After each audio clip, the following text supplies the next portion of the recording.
আসসালামু আলাইকুম ওয়া রাহমাতুল্লাহি ওয়া বারাকাতুহু। স্লোগানের ভিতরে আবার সালাম হারায় গেছে, আমি আরেকবার সালাম জানাই। আসসালামু আলাইকুম ওয়া রাহমাতুল্লাহি ওয়া বারাকাতুহু। আলহামদুলিল্লাহি রাব্বিল আলামিন, সালাতু ওয়াস সালামু আলা সাইয়্যিদিল মুরসালিন ওয়া আলা আলিহি ওয়া সাহাবিহি আজমাইন। 11 দলীয় ঐক্যের ডাকে সারা দেশে বিভাগীয় শহরে যে মহাসমাবেশ অনুষ্ঠিত হচ্ছে, তারই অংশ হিসেবে আজকে ময়মনসিংহ বিভাগীয় শহরে 11 দলীয় ঐক্যের উদ্যোগে এই ঐতিহ্যবাহী কৃষ্ণচূড়া চত্বরে আয়োজিত সমাবেশের সংগ্রামী সভাপতি, বাংলাদেশ জামাত ইসলামী নির্বাহী পরিষদের সদস্য, ময়মনসিংহ সাংগঠনিক অঞ্চলের পরিচালক, বীর মুক্তিযোদ্ধা অধ্যক্ষ শাহাবুদ্দিন। আজকের মঞ্চের সম্মানিত এবং আমাদের শ্রদ্ধাভাজন প্রধান অতিথি, বাংলাদেশের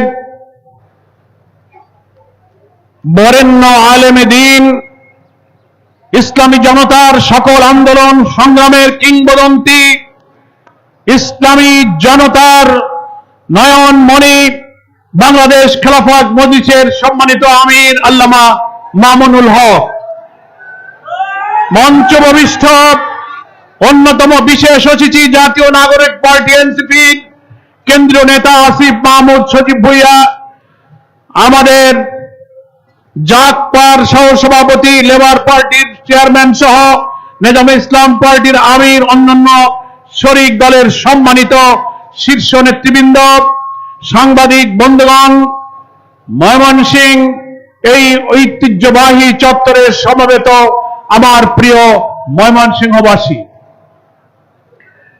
আমাদের নেতৃবৃন্দের বক্তব্যে এবং 11 দলের যে কর্মসূচিগুলো চলমান আছে, আপনারা নিশ্চয়ই বুঝতে পেরেছেন আমাদের এই মহাসমাবেশ কেন। এই মহাসমাবেশের প্রধান দাবি গণভোটের গণরায়কে কার্যকর করতে হবে।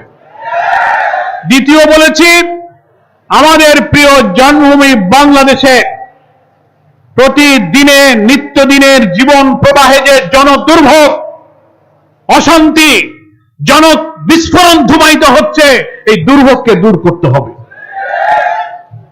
এখন ক্ষমতায় যারা আছেন বিএনপির, ওনারা তো সংখ্যাগরিষ্ঠতার জোরে পার্লামেন্টে একেবারে বিরোধী দলে কারা আছে কি নেই দেখার দরকার নাই, ওনারা বলে আমরা সংখ্যাগরিষ্ঠ।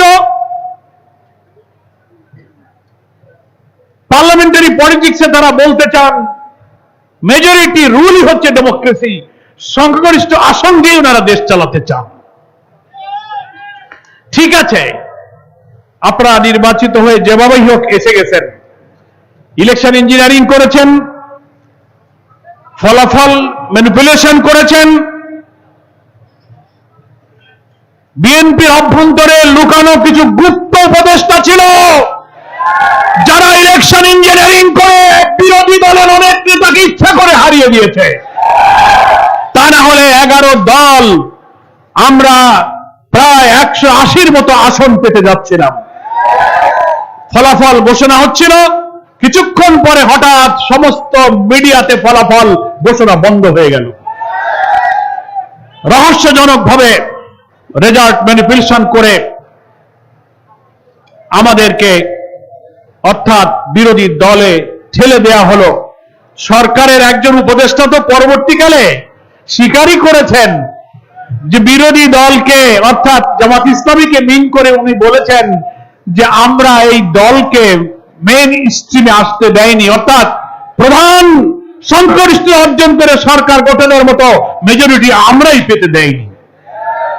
ওনার সাথে আরো অনেকে, আমরা মানে কি, আমরা মানে উনি ছাড়া আরো লোক ছিল, আস্তে আস্তে বেরিয়ে আসবে, আমাদের বলা লাগবে না। ওই উপদেষ্টা যেমন বলেছেন নিজে চুরি যে করে তার মধ্যে একটা গিল্টি ফিলিংস, চোর চোর মনোভাব থাকে, গল্পে গল্পে কোনো না কোনো সময় একসময় বলে ফেলে। আমাদের আমিরে জামাত পার্লামেন্টের বিরোধী দলের নেতা উনি বলেছিলেন, ইলেকশন ইঞ্জিনিয়ারিং সাথে কারা জড়িত আমরা নাম বলবো না, যারা জড়িত তারা একসময় নিজেরাই বলে ফেলবে। ঠিকই এক ভদ্র মহিলা বলে ফেলছেন, কি পারছেন না? আরো আছে লোক ভিতরে, আমাদের বলা লাগবে না, উনি বলবেন আমি কলা খাইনি, নিজেই বলবে। আমরা সেই জন্য অপেক্ষা করছি। এখন কথা হলো,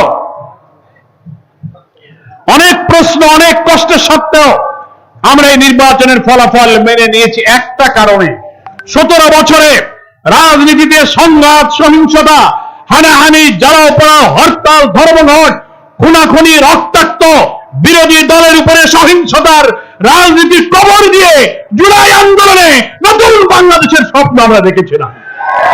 আমরা যদি এই ফলাফল বয়কট করতাম, আরেকটি রক্তঝরা আন্দোলনের সূচনা আমরা করতে পারতাম। কিন্তু আমাদের নেতা, আজকের পার্লামেন্টের যিনি লিডার অব দি অপোজিশন, তিনি বলেছিলেন দেশের রাজনীতির স্থিতিশীলতার স্বার্থে মানুষের জীবনের শান্তি শৃঙ্খলা রক্ষার জন্য অনেক কষ্ট বুকে নিয়ে আমরা এই ফলাফলকে মেনে নিয়েছি। তার অর্থ এই নয় যে আপনাদের ইঞ্জিনিয়ারিং জোর করে আপনারা যে ভোট ছিনতাই করেছেন, ফলাফল ছিনতাই করেছেন, এটাকে আমরা কিন্তু স্বীকৃতি দিচ্ছি না। আপনারা ঠিকই ভোট চোর হিসেবে ইতিহাসে স্মরণীয় হয়ে থাকবেন। আমি মূল কথায় আসি। গণভোট হয়ে গেল 12ই ফেব্রুয়ারি, মনে আছে তো? এখন কি মাস? জুন মাস চলে যাচ্ছে। মার্চ 12 তারিখে পার্লামেন্ট বসেছে, এপ্রিল, মে, জুন, 4 মাস চলে গেল। গণভোটের 70% মানুষ রায় দিয়ে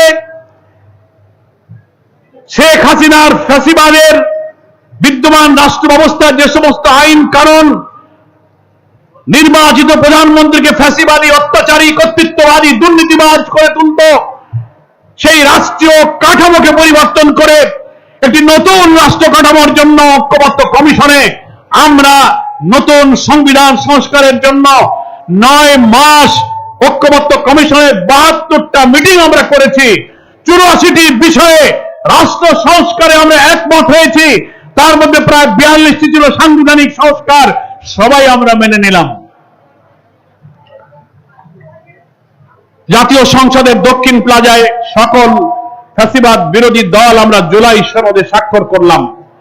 এই জুলাই সনদে নতুন বাংলাদেশ, মানবিক বাংলাদেশ, বৈষম্যহীন বাংলাদেশ, দলীয়করণ মুক্ত বাংলাদেশ, দুর্নীতি মুক্ত বাংলাদেশ, নতুন বাংলাদেশের স্বপ্ন দেখার জন্য এমন কিছু সাংবিধানিক সংস্কার আমরা করেছিলাম। সেই সংস্কার প্রস্তাব যদি বাংলাদেশের সংবিধান সংস্কার পরিষদের অধিবেশন ডেকে মানা হতো, সংবিধান সংস্কার করে সংবিধানের তফসিল অন্তর্ভুক্ত করা হতো, তাহলে এমন একটি রাষ্ট্র কাঠামো গড়ে উঠত, এই 4 মাসে নির্বাচন হতো, যেই প্রধানমন্ত্রী হতো সে আর অন্তত হাসিনার মতো ফ্যাসিবাদী হয়ে উঠতে পারত না। এখন বিএনপি কেন গণভোটের রায় মানতে চায় না, এই কারণটা আপনাদেরকে বলবো। অনেকে মনে করে যে পার্লামেন্টে সালাউদ্দিন সাহেব, স্বরাষ্ট্রমন্ত্রী, আইনমন্ত্রীরা ঐক্যমত্য কমিশনের লাল বই দেখায়, বলে জুলাই সনদের সব অক্ষরে অক্ষরে মানবো, শোনেন না? আর 11 দল বলে না, ওরা মানে না, গণভোটের রায় তোমাদের মানতে হবে। পাবলিককে ওরা শুভঙ্করের ফাঁকি দিয়ে বুঝাতে চায় যে দেখো, আমরা তো জুলাই সনদ অক্ষরে অক্ষরে মানতে চাই, কিন্তু 11 দলের নেতারা বলে যে না, মানতেছে না, এটা মানতে হবে। এই যে মানতে চাই আর মানতে হবে, এর মাঝখানে ফাঁকটা কোথায়, এটা বোঝার দরকার আছে কিনা বলেন? ফাঁকটা হলো যে 84টি বিষয়ে সংস্কার প্রস্তাবে বাংলাদেশের 33টি রাজনৈতিক দল একমত হয়েছিলাম, যার ভিত্তিতে 12 তারিখে একই দিনে জাতীয় নির্বাচন এবং জাতীয় সংসদে নির্বাচন আর গণভোট হয়েছে। ওই গণভোটের ব্যালটে আপনারা হা ভোট দিয়েছিলেন না? প্রধানমন্ত্রী হাতে ভোট দিতে বলেছিল, আইনমন্ত্রী বলেছিল, স্বরাষ্ট্রমন্ত্রী বলেছিল। গণভোটের ব্যালটে 4টে প্রশ্ন ছিল, দেখছিলেন তো, পড়েই তো ভোট দিচ্ছেন, হ্যাঁ বলেছেন। সেখানে ঐক্যমত্য কমিশনের যেসব রাষ্ট্র সংস্কারের বিষয়গুলো, ওই 4টা প্রশ্নের মধ্যে সবগুলো সাংবিধানিক প্রস্তাবের কথাগুলো সংক্ষেপে নিয়ে আসা হয়েছে। এই প্রস্তাবের গুরুত্বপূর্ণ রাষ্ট্রীয় সাংবিধানিক ব্যাপারে ঐক্যমত্য কমিশনের ওই বইতে এবং বৈঠকে বিএনপি নোট অফ ডিসেন্ট দিয়ে বলেছে এগুলো আমরা মানি না।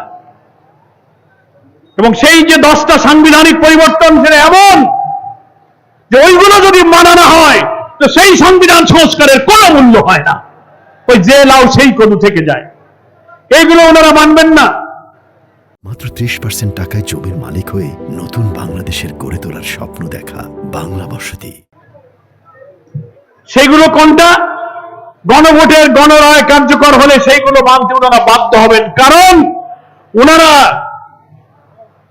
যে 10টা বিষয়ে দ্বিমত করে নোট অফ ডিসেন্ট দিয়েছেন, গণভোটের 4টি প্রশ্নে 5 কোটি মানুষ 70 লাখ লোক ভোট দিয়ে বিএনপির নোট অফ ডিসেন্টকে খারিজ করে বাতিল করে দিয়েছে। সেগুলো কি? সেখানে বলা ছিল উচ্চ কক্ষ পার্লামেন্টে আপার হাউস লোয়ার হাউস হবে, উচ্চ কক্ষে 100 আসন পিআর পদ্ধতিতে সব দলের মধ্যে ভাগ হবে, অর্থাৎ প্রাপ্ত ভোটের আনুপাতিক হারে সব ভাগ হবে। বিএনপি বলেছে না, তা হবে না, যারা যে কয়টা সিট পাবে তার ভিত্তিতেই উচ্চকক্ষের 100 আসন ভাগ হবে। 100 আসন যদি বিগত নির্বাচনে 11 দল যে ভোট পেয়েছে তা যদি ভোটের আনুপাতিক হারে ওই 100 আসন ভাগ হয়, তাহলে আমরা 11 দল প্রায় 40-42টা উচ্চকক্ষে আসন পাই। কথাটা বুঝেছেন? আর তারা আসনের ভিত্তিতে যদি ভাগ করে তাহলে আমরা বিরোধী দল পাবো প্রায় অর্ধেক, 20-21টা পাবো। তার অর্থ হচ্ছে ওনারা এখানেও ইঞ্জিনিয়ারিং করে সংখ্যাগরিষ্ঠ হয়েছেন, উচ্চকক্ষে ওনারা সংখ্যাগরিষ্ঠ হতে চান। যা ইচ্ছা তাই করে উচ্চকক্ষে যে পাওয়ার দেওয়া হয়েছে, আন্তর্জাতিক চুক্তি, বিভিন্ন সংবিধান সংশোধনের সব আইন উচ্চকক্ষ দ্বারা পাস হবে না। ওখানে মেজরিটি হতে পারলে হাসিনার মতো কর্তৃত্ববাদী শাসন করা যাবে বলে ওনারা উচ্চকক্ষ পেয়ার পদ্ধতি মানেন না। ওনারা আর্টিকেল 70-তে যে সংশোধনী আমরা এনেছিলাম, সেখানেও একটা জায়গায় ওনারা নোট অফ ডিসেন্ট দিয়েছেন। সংক্ষেপে বলি, ওনারা প্রধানমন্ত্রী হলে, যিনি প্রধানমন্ত্রী হবেন তিনি আর কোন পদে থাকতে পারবেন না। তিনি একদিকে সরকারের প্রধানমন্ত্রী, অন্যদিকে দলেরও প্রধান। ঐক্যমত্য কমিশনের সব দল আমরা বলেছি এই আইন সবাই মেনেছে। বিএনপি বলেছে না, ওনারা প্রধানমন্ত্রীও থাকবেন, দলেরও প্রধান থাকবেন, যাতে দলের উপরে কর্তৃত্ব চালিয়ে ভিন্ন মতের উপরে হাসিনার মতো দমন পূরণ করে বিরোধী দলকে দমন করা যায়। এটা ওনারা মানেন না। ওনারা তত্ত্বাবধায়ক সরকার পদ্ধতির ব্যাপারে, যে ব্যাপারে আমরা একমত, তার একটা পদ্ধতিতে ওনারা নোট অফ ডিসেন্ট দিয়েছেন।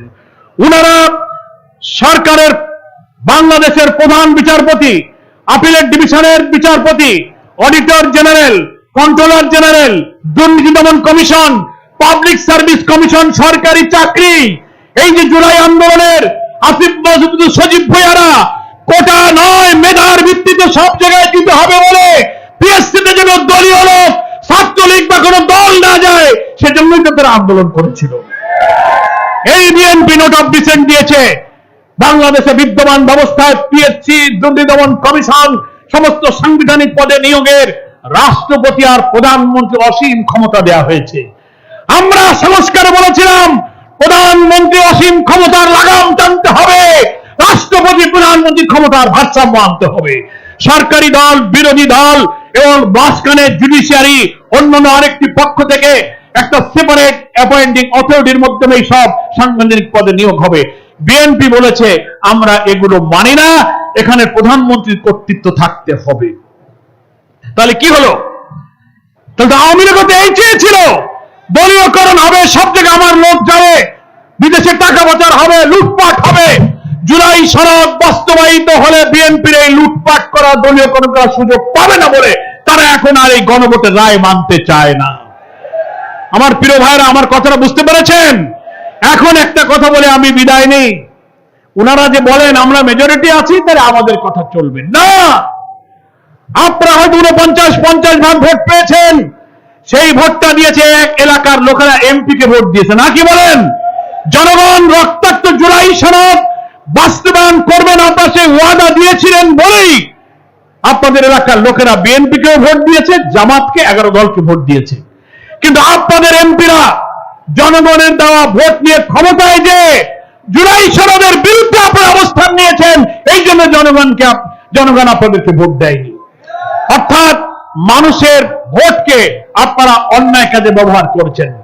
এইটা যে পাওয়ার 49 ভাগ, এটা হচ্ছে ডেলিগেটেড পাওয়ার। এমপিকে ভোট দিয়েছে, সেই ভোট আপনি জনগণের বিরুদ্ধে জুলাই সনদের বিরুদ্ধে কাজে লাগিয়েছেন। কিন্তু গণভোট যেটা হয়েছে 70 ভাগ, সেই গণভোটটা ডাইরেক্ট ভোটাররা হাতে ভোট দিয়েছে, নাকি বলেন? কোন এমপিকে ভোট দেয় নাই, এটা ডেলিগেটেড পাওয়ার না, এরা ডাইরেক্ট একটা ভোটার সরাসরি ভোট দিয়ে বলেছে 84টি সংস্কারের পক্ষে আমরা হা বলে দিলাম, এটাই মানতে হবে। ফলে তারেক জিয়া যে হাতে ভোট দিয়েছে তার অর্থ হলো এই 84টা সংস্কার প্রস্তাবকে তারেক জিয়া মানতে রাজি হয়ে গেছে, ভোটের অর্থ হলো তাই। কথা বুঝে আসছে?